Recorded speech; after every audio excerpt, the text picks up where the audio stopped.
Hadirin rahimakumullah, para Bapak Ibu yang saya muliakan, masuk kita kepada estafeta panjang kaji Al-Baqarah kita pada ayat ke-67 dan seterusnya.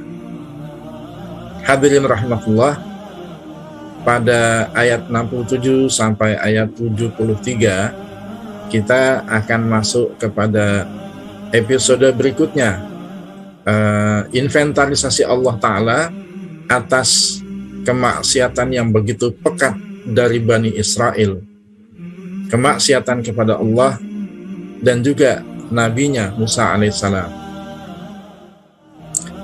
A'udzu billahi minasyaitonir rajim. Wa idh qala Musa liqaumihi innallaha ya'murukum an tadhbahu baqarah qalu atattakhiduna huzwa qala a'udzu billahi an akuna minal jahilin. Makna ayat tersebut, ayat ke-67 ini, dan ingatlah ketika Musa berkata kepada kaumnya, sesungguhnya Allah menyuruh kalian menyembelih seekor sapi betina. Lalu mereka berkata, apakah kamu hendak menjadikan kami buah ejekan? Nabi Musa menjawab, aku berlindung kepada Allah akan termasuk ke dalam golongan orang-orang yang jahil. Imam Ibnu Katsir menjelaskan bahwa Allah Ta'ala berfirman melalui ayat ini, ingatlah kalian, wahai Bani Israel yang ada di Madinah, bahwa nenek moyang kalian pernah mendapatkan nikmat yang begitu besar dari Allah Ta'ala, nikmat yang telah aku limpahkan kepada nenek moyang kalian, menyangkut perkara yang berlainan dengan hukum alam bagi kalian, yaitu mengenai sapi betina dan keterangan mengenai si pembunuh orang yang dengan melalui perantara anggota tubuh dari sapi betina itu Allah menghidupkan si orang yang terbunuh, lalu ia mampu menyebutkan siapa pelaku yang telah membunuh dirinya dari kalangan mereka. Belum apa-apa, saya jadi mengajak Bapak dan Ibu sampai pada pemahaman, oh ini dia, ini alasan mengapa surah ini dinamai dengan nama Al-Baqarah. Saya pribadi pernah berkesimpulan, seyogyanya surat ini namanya bisa lebih bagus ya, misalkan surah Alif Lam Mim, misalkan surah Hudan Linnas, ya. Tetapi mengapa Allah menamai surah ini dengan nama yang tidak begitu indah, yaitu sapi betina, Al-Baqarah? Ternyata jawabannya adalah agar umat Nabi Muhammad sallallahu alaihi wasallam, umat Nabi yang terakhir ini, tidak pernah mencontoh, jangan pernah mentauladani peristiwa yang amat memalukan ini, yaitu peristiwa Al-Baqarah. Jadi itu alasan mengapa surat ini dinamai dengan nama Al-Baqarah. Ya. Imam Ibnu Hatim meriwayatkan sebuah hadis yang lumayan panjang, yang ternyata hadis tersebut merupakan asbabun nuzul dari ayat ke-67 sampai ke-73. Ada seorang lelaki dari kalangan kaum Bani Israel yang mandul, tidak punya anak, kemudian dia memiliki harta yang banyak. Adapun ahli warisnya hanyalah anak laki-laki dari saudara laki-lakinya, keponakannya. Pada suatu malam, keponakannya itu membunuhnya lantaran tak kunjung ia mati, sementara sang keponakan ini adalah orang yang fakir. Maka agar ia bersegera mendapatkan harta dari pamannya ini yang tidak mati-mati walaupun sudah sangat tua, maka sang keponakan itu membunuh pamannya dan meletakkan mayatnya. Ada satu riwayat dikatakan di depan pintu rumah salah seorang dari kalangan mereka Bani Israel. Ada yang mengatakan di depan gerbang kota, tetapi di area luarnya. Ya. Pada pagi harinya orang-orang heboh lantaran karena peristiwa pembunuhan itu bukanlah sesuatu yang lazim di kalangan mereka saat itu. Kemudian pada pagi hari itu si pembunuh saling mencoba untuk melemparkan tuduhan-tuduhan demi menghilangkan jejak. Iya. Lalu akhirnya orang-orang masing-masing saling tuduh menuduh. Iya. Lalu ada orang yang bijak dan berkuasa di kalangan mereka berkata, mengapa kalian saling tuduh menuduh, bahkan berusaha saling membunuh antar sesama kalian, sedangkan utusan Allah berada di antara kalian? Maksud dari orang tua yang bijak ini, cobalah bertanya kepada Nabi Musa agar Rabbnya Musa dapat memberikan informasi siapa sebetulnya si pembunuh yang sesungguhnya. Akhirnya mereka datang menghadapi Nabi Musa, lalu menceritakan peristiwa tersebut. Maka Nabi Musa memberikan jawaban dari Rabb-Nya seperti yang disebutkan oleh firman Allah pada ayat ke-67 ini. Sesungguhnya Allah Ta'ala memberikan solusi untuk menemukan siapa pembunuh mayit tersebut dengan cara kalian sembelihlah seekor sapi betina. Maka mereka mengungkapkan betapa anehnya perintah ini. Wong yang dicari adalah siapa pembunuh si mayit, kenapa jadi kami harus mencari seekor sapi betina? Oleh sebab itu mereka mengatakan, apakah kamu Musa hendak menjadikan kami buah ejekan? Nah ini, jadi bisa dari awal saja sudah kelihatan sekali buruknya adab orang-orang Bani Israel, di mana mereka menyatakan penyanggahan dengan nyata, pengingkaran dengan nyata perintah Allah melalui Nabi Musa. Itu sebabnya Nabi Musa menjawab berupa penyangkalan, aku berlindung kepada Allah dari tergolong kepada orang-orang yang jahil, orang-orang yang bodoh. Ya. Perawi meriwayatkan seandainya mereka tidak menyangkal, pasti sapi apapun yang mereka mudah dapatkan, maka itu cukup bagi mereka. Tetapi karena keras kepalanya mereka, karena sifat kibirnya mereka, menolak al-haq dan meremehkan orang yang menyampaikannya, menolak perintah Allah Ta'ala, bahkan meremehkan Nabi Musa alaihissalam, maka akibatnya Allah Ta'ala buat urusan mereka menjadi lebih berat. Setelah mereka mendapatkan sapi betina yang diperintahkan untuk mereka menyembelihnya, ternyata sapi betina itu adalah milik seorang lelaki yang tidak memiliki sapi lain kecuali satu-satunya yang mereka cari itu. Lalu si pemilik sapi berkata, demi Allah, sebagai tukarannya aku tidak mau kurang dari sejumlah emas yang memenuhi kulitnya. Maka mereka terpaksa mengambil sapi betina tersebut dengan berupa tukaran berupa emas sepenuh kulitnya. Lalu mereka menyembelih sapi tersebut, lalu memukulkan salah satu dari anggota tubuh sapi itu. Ada satu riwayat mengatakan ekornya, ada satu riwayat yang mengatakan salah satu dari tulang iganya, ada juga riwayat yang menyebutkan adalah bagian salah satu dari daging pada paha sapi tersebut ke tubuh mayat yang dimaksudkan. Akhirnya si mayat dapat hidup.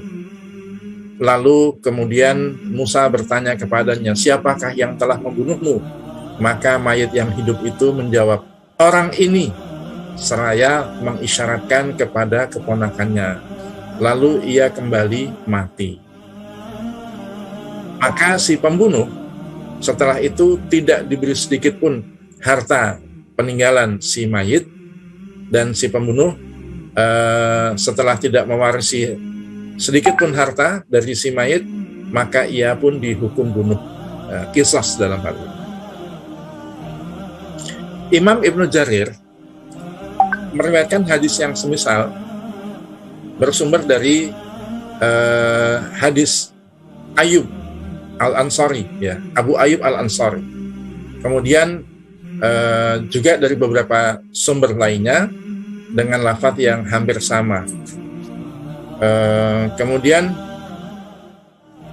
berkenaan dengan perintah Allah untuk menyembelih seekor sapi betina, tersebutlah bahwa ada seorang lelaki dari kalangan Bani Israel yang dia memiliki keponakan yang semestinya mewarisi hartanya, kemudian malah membunuhnya. Lalu mayatnya dicampakkan di perempatan jalan. Lalu si pembunuh datang kepada Musa alaihissalam, sesungguhnya kerabatku telah terbunuh. Hal ini merupakan suatu peristiwa yang sangat berat, karena aku tidak menjumpai seorang pun selainmu yang dapat menjelaskan kepadaku siapa pembunuhnya, wahai Nabi Allah. Lalu kemudian Nabi Musa menyeru kepada semua orang, ku minta demi Allah, siapa yang mengetahui peristiwa ini, hendaknya menjelaskan kepada kami. Tak ada satupun yang mengetahuinya. Lalu si pembunuh ini datang kepada Musa alaihissalam dan berkata, engkau adalah Nabi Allah, maka mintakanlah kepada Allah buat kami agar dia menjelaskannya kepada kami. Nabi Musa lalu memohon kepada Rabb-Nya, lalu Allah berfirman, sesungguhnya Allah menyuruh kalian menyembelih seekor sapi betina. Maka mereka heran dengan jawaban tersebut, lalu mereka melakukan penyangkalan. Apakah kamu hendak menjadikan kami buah ejekan? Ya. Dan Musa menjawab, aku berlindung kepada Allah, termasuk golongan orang-orang yang jahil. Ya. Maka kita jumpai para Bapak Ibu di ayat ke-68, mereka orang-orang Bani Israel pun berbantah-bantah kepada Nabi Musa. Pernyataan bantahan itu disebutkan di ayat 68. Qalu du'u lana rabbaka yubayyin lana ma hi. Qala innahu yaqulu innaha baqaratul la faridu wala bikrun awanun baina dzalik. Faf'alu ma tu'maru. Di ayat 68 mereka menyatakan, mohonkanlah kepada Rabb-Mu untuk kami agar dia menjelaskan kepada kami tentang sapi betina itu. Ya. Maka Musa menjawab, dia, Allah berfirman, sapi betina itu tidak tua dan tidak muda, tetapi pertengahan antara itu. Maka kerjakan apa yang diperintahkan kepadamu. Nah, melalui kalimat tambahan ini, kita jadi tahu betapa Allah mulai mempersulit, ya, orang-orang Bani Israel dengan menghadirkan persyaratan tambahan, karena mereka pun yang meminta hal itu. Kriteria dan prasyarat yang dimasukkan, sapi betina tersebut tidak terlalu tua, tidak pula terlalu muda, melainkan pertengahan di antara keduanya. Ketika hal itu disampaikan, mereka masih juga tetap berupaya melakukan penyangkalan dengan bentuk meminta prasyarat tambahan agar lebih jelas, katanya. Ini disebutkan di ayat ke-69. Qalu du'u lana rabbaka yubayyin lana ma launuha. Qala innahu yaqulu innaha baqaratun safra'u faqi'ul launuha tasurun nadhirin. Lalu mereka berkata, mohonkanlah kepada Rabb-Mu untuk kami agar dia menjelaskan kepada kami apa warnanya. Tidak lama turun wahyu kepada Musa, di mana Allah menjawab, dia, Allah, berfirman bahwa sapi itu adalah sapi betina yang kuning tua warnanya, yang menyenangkan orang-orang yang memandangnya. Masya Allah. Ya.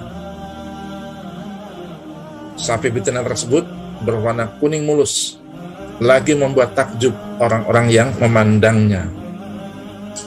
Mereka masih ingin bermain-main, bukan saja kepada Musa alaihissalam, tapi juga kepada Allah Ta'ala. mereka bertanya-tanya untuk mempermainkan Nabi Musa alaihissalam. Maka mereka berkata di ayat ke-70, qalu du'u lana rabbaka yubayyin lana ma hiya innal baqara tashabaha alaina wa inna insyaallahu lamuhtadun. Mereka berkata, mohonkanlah kepada Rabb-Mu untuk kami agar dia menjelaskan kepada kami tentang sapi betina itu, karena sesungguhnya sapi itu belum jelas bagi kami, dan jika Allah menghendaki pasti kami akan mendapatkan petunjuk. Masya Allah. Ya. Maka akhirnya datang kalimat Allah yang berikutnya di ayat ke-71, qala innahu yaqulu innaha baqaratul la dhalulun tuthirul arda wa la taskil hartha musallamatul la syiyata fiha qalul ana ji'ta bil haqq fadabahuha wa ma kadu yaf'alun.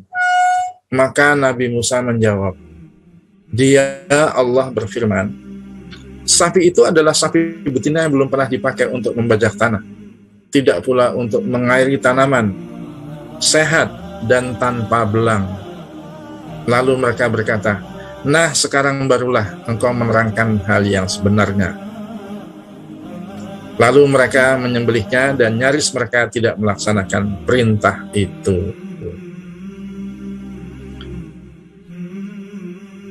Bisa dibayangkan Bapak Ibu, dengan adanya ayat 71 tersebut dan juga ayat-ayat sebelumnya, maka perawi hadis tersebut menjelaskan, seandainya kaum itu di saat menerima perintah untuk menyembelih sapi betina, mereka langsung mendatangkan seekor sapi betina yang manapun, maka sesungguhnya hal itu sudah cukup.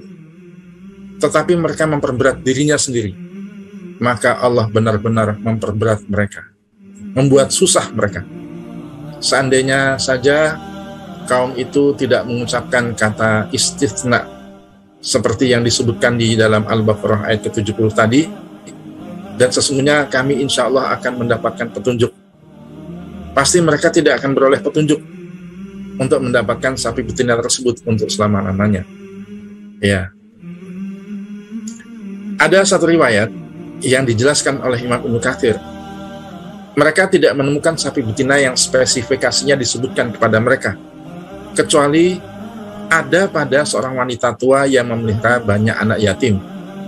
Si nenek itulah yang mengurus mereka, anak yatim tersebut. Tatkala si nenek mengetahui bahwa tidak ada yang dapat membersihkan mereka kecuali hanya sapi miliknya, maka ia melipat gandakan harganya kepada mereka. Lalu mereka menghadap Nabi Musa dan menceritakan kepada Nabi Musa bahwa mereka tidak menemukan sapi berciri khas seperti yang semuanya disebutkan itu, kecuali ada pada seorang wanita, dan wanita itu meminta harga pembelian yang berlipat ganda dari biasanya.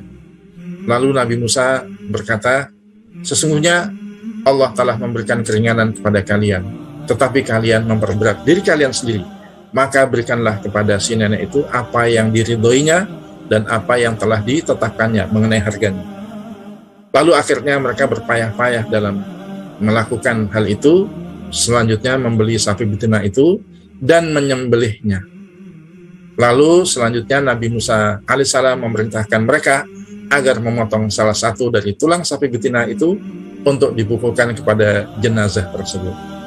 Mereka melakukan apa yang diperintahkan oleh Musa alaihissalam, dan ternyata atas izin Allah Ta'ala, bukan karena kehebatannya Musa, bukan pula karena kehebatan anggota tubuh dari seekor sapi yang disembelih tadi, tetapi karena izin Allah Ta'ala, maka jenazah tersebut kembali hidup.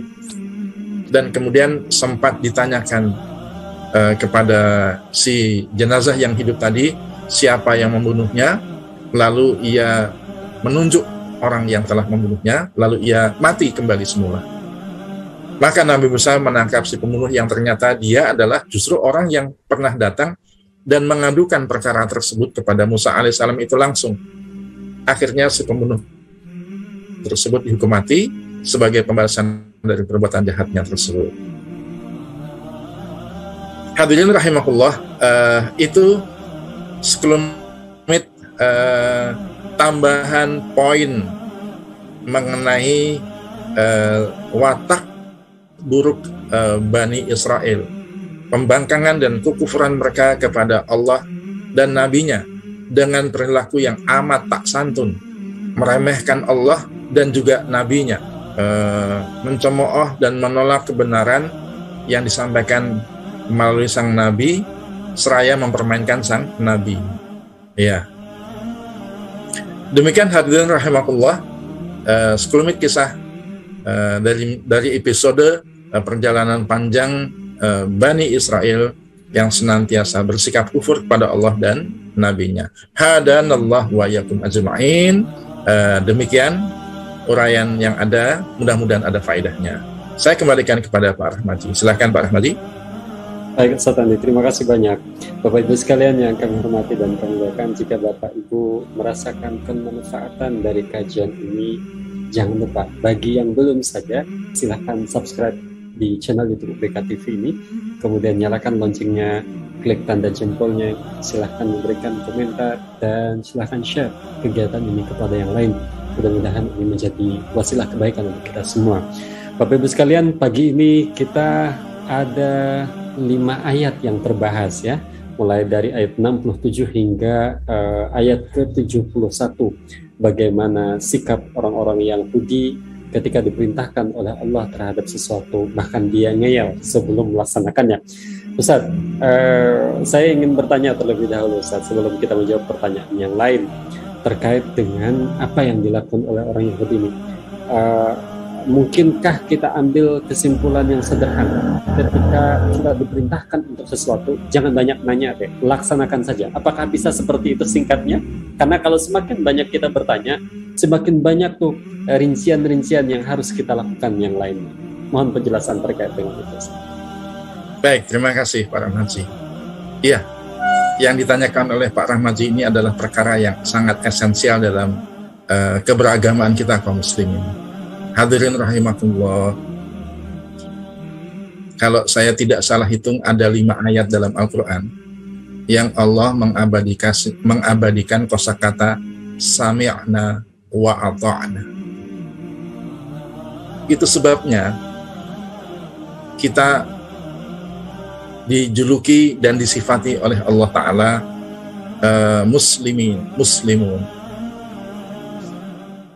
yang berasal dari kosakata istaslama, yang artinya jinak, patuh.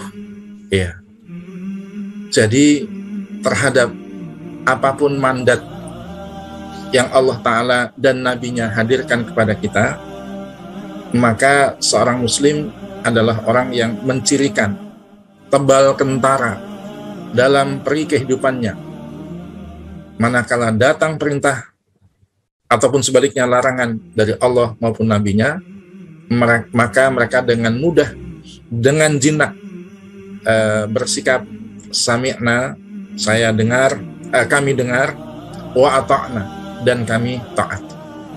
Maka dari kalimat sami'na wa ata'na itu kita dapat kesimpulan, apapun perintah yang datang dari syariat Allah dan Nabi-Nya, maka sikap kita adalah begitu mendengar, maka kita kerjakan. Lalu bagaimana kalau dalam mengerjakan itu kita masih belum mengerti mengapa Allah perintahkan itu gitu ya? Maka jawabannya adalah, silahkan pertanyaan itu muncul dalam kondisi saat kita tengah menjalankan perintah tersebut. Ya. Jadi kalaupun ada pembahasan mengenai hal tersebut dalam kondisi ketika saat kita sedang menjalaninya. Misalkan Allah Ta'ala dan Nabi-Nya memerintahkan kita sholat 5 waktu. Bila mana muncul pertanyaan, kenapa kok maghrib 3, kok subuh 2, sementara yang lainnya 4 rakaat? Kenapa ada 2 kali duduk tahiyat? Kenapa awalnya takbiratul ihram itu kalimatnya Allahu Akbar? Kenapa tidak Allahus Samad misalkan? maka pertanyaan-pertanyaan seperti itu silahkan saja muncul. Bukan berarti tidak boleh dibahas, tetapi itu semua muncul. Bahkan kalau perlu dihadirkan pembahasan dalam kajian yang begitu intensif bahkan. Namun itu semua pertanyaan muncul saat kita sudah atau tengah menjalankan. Berarti berbeda ya dengan watak orang-orang Bani Israel, wabil khusus watak Yahudi tadi, yaitu dilakoni belum, tanya-tanya yang banyak. Iya. Sampai-sampai Allah sendiri yang menyatakan nyaris saja mereka tidak mengerjakan hal itu. Lantaran justru hal itu menyebabkan mereka kesulitan. Iya. Bahkan semakin dipersulit oleh Allah karena terlampau banyak bertanya. Iya. Itu sebabnya di dalam perbincangan mengenai adab para penuntut ilmu, adab para tulab, banyak diketengahkan oleh para ulama agar kita senantiasa menjadi orang yang patuh atas perintah syariat. Dalam menjalaninya, silahkan hadirkan kajian.